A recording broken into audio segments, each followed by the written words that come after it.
নমস্কার।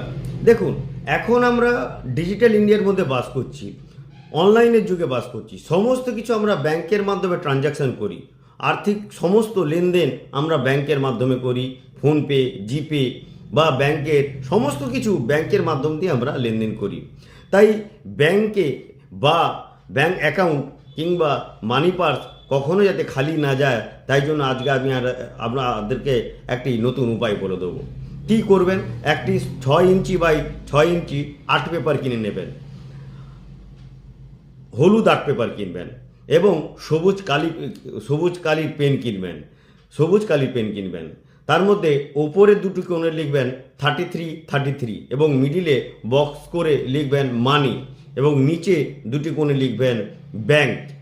এই এই ওয়ার্ডগুলি লিখে আপনি ক্যাশ বাক্সের মধ্যে রেখে দিতে পারেন কাগজটি, বা আপনি আপনার মানি পার্সে রেখে দিতে পারেন।